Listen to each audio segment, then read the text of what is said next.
Welcome to The Explainer. If you have family approaching aged care, you need to listen up. The entire system in Australia has just gone through a massive overhaul. So today, we're going to cut through all that complexity and show you exactly what these new rules could mean for your family's bottom line. Right, let's get straight to it. Because as of November 1st, the whole financial landscape for aged care has completely changed. For a lot of Aussie families, particularly those who own a home or have some savings, these new rules really only mean one thing: the cost of care is going up. Okay, so here's how we're going to break it all down for you. We'll start with the big picture changes, then look at home versus residential care, and pinpoint this new financial tough spot that's emerged. After that, we'll decode all the new fees, and we'll wrap up with what you can actually do to plan ahead. Now, these changes didn't just come out of nowhere. They're actually the government's response to the Royal Commission into Aged Care. And the whole point is to make the system more sustainable. So let's kick things off by looking at who's really going to feel the impact of these new rules. You know, the most important thing to get your head around is this. If you have very few assets and you're mostly relying on the age pension, not a whole lot is changing for you. But, and this is the big but, if you own assets like the family home or you have some investments and savings, you are going to be asked to contribute a lot more towards the cost of your care. The government's goal here is pretty clear, actually. They want to help people stay in their own homes for as long as they possibly can. I mean, it makes sense, right? It puts less strain on the system, and this new funding model is designed to do just that. And you can really see that strategy at play on this slide. Sure, home care costs are going up a bit for some people, but look at the right side. The really big, complex, and expensive changes are happening in residential aged care, what most of us would just call a nursing home. So this brings us to the real heart of the issue, because these new rules are creating a genuinely difficult, kind of tricky situation for a very specific group of Australians.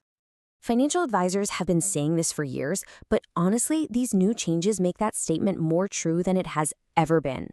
It just perfectly sums up the challenge for anyone who's caught somewhere in that financial middle ground. And here it is. This slide pinpoints exactly who gets caught in the middle: families with assets somewhere between $200,000 and $500,000. They're not wealthy enough to just write a check for the high costs, but they have way too many assets to get significant help from the government.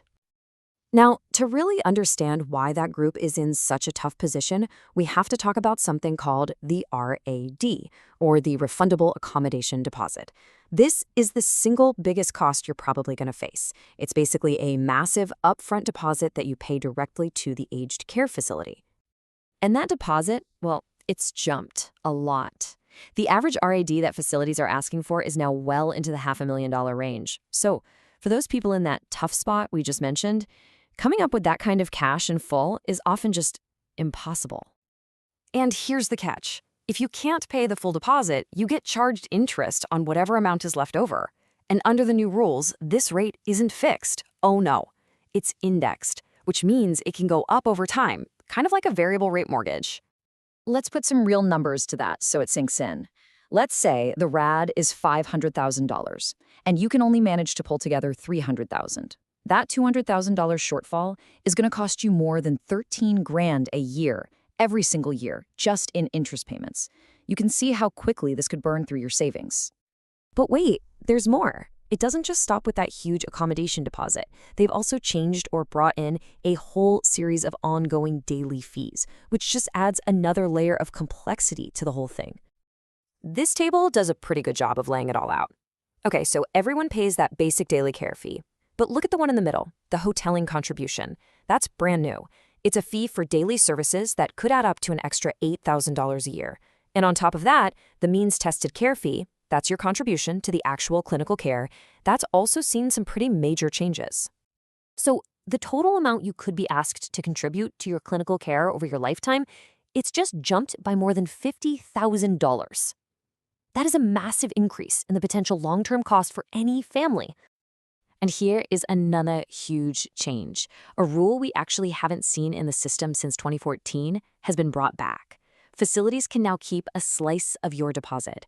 This means that on a $500,000 RAD, you might not get $50,000 of it back when your loved one leaves care. Okay, so with all of these changes, all these new costs, what can you actually do about it? How do you prepare for what is, let's be honest, often a really stressful and overwhelming process? This timeline just nails the problem perfectly. It shows this huge gap between the ideal world, where we plan ahead, and the stressful reality. The truth is, most families are forced to make these enormous financial decisions almost overnight, usually right after a fall or some other sudden health crisis. So, what's the key advice from the experts in this field? It's right here. Start having these conversations now. Get all your information together, figure out who has power of attorney, and do it before a crisis hits. I can't tell you how much comfort that preparation can provide when emotions are already running high. Look, at the end of the day, aged care finance is deeply, deeply personal. We've gone through the general rule changes today, but your most important next step is to take all this information and start thinking about how it applies to your own family's unique situation. And because every family's situation is so different, it's absolutely vital to seek out professional advice to help you find your way through this incredibly complex process. Thanks for watching The Explainer.